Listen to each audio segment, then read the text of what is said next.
அதிமுகவிற்கும் திமுகவுக்கும் இடையேதான் போட்டி என தாவேக தலைவர் விஜய்க்கு முன்னாள் அமைச்சர் ராஜேந்திர பாலாஜி பதிலடி கொடுத்துள்ளார். திருப்பதி ஏழுமலையான் கோயிலில் சுவாமி தரிசனம் செய்த பின் செய்தியாளர்களுக்கு பேட்டியளித்த ராஜேந்திர பாலாஜி, அதிமுக பொதுச் செயலாளர் எடப்பாடி பழனிசாமி அருமையான வெற்றி கூட்டணியை அமைப்பார் என்றும், கூட்டணி குறித்த முடிவுகளை அவர் மட்டுமே எடுப்பார் என்றும் தெரிவித்தார். எடப்பாடி பழனிசாமி சிறப்பான ஆட்சியை நடத்தியதாகவும், அதிமுகவுக்கு வாக்களிக்கும் எண்ணம் மக்கள் மத்தியில் வந்துள்ளதால் மீண்டும் அதிமுக ஆட்சி அமையும் எனவும் நம்பிக்கை தெரிவித்தார். எங்களுடைய பொதுச் செயலாளர் எடப்பாடியார் தெளிவா சொல்லிட்டாரு. அந்தந்த கட்சியினுடைய தலைவர்கள் அந்தந்த கட்சியினுடைய தொண்டர்களை ஊக்கப்படுத்துவதற்கு தான் தன்னுடைய பேச்சுகளில் கவனம் செலுத்துவார்கள்.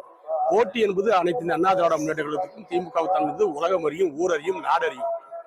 திமுக தலைவர் அவர் சொல்லி அவங்க கட்சியை ஊக்கப்படுத்துறதுக்காக சொல்லியிருக்காரு. அது உண்மை இல்லை.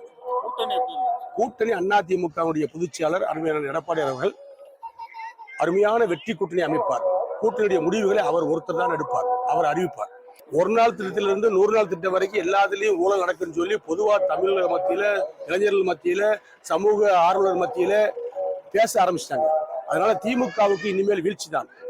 அண்ணா திமுக ஆட்சி எவ்வளவு நல்ல ஆட்சி, புரட்சியில் எம்ஜிஆர் காலத்திலும் சரி, புரட்சியில் அம்மாவுடைய காலத்திலும் சரி, அண்ணன் எடப்பாடியார் காலத்திலும் சரி, அற்புதமான ஆட்சியை கொடுத்த ஆட்சி அண்ணா திராவிட முன்னேற்ற கழகம் என்ற நம்பிக்கை மக்களிடத்தில் வந்திருக்கின்ற காரணத்தினால் ஒரு அற்புதமான ஆட்சி அண்ணா திமுக ஆட்சி எடப்பாடி தலைமையில் அமையும். அதற்கு மக்கள் தயாராகி விட்டார்கள். 2026 தேர்தல் அண்ணா திமுகவான தேர்தல்.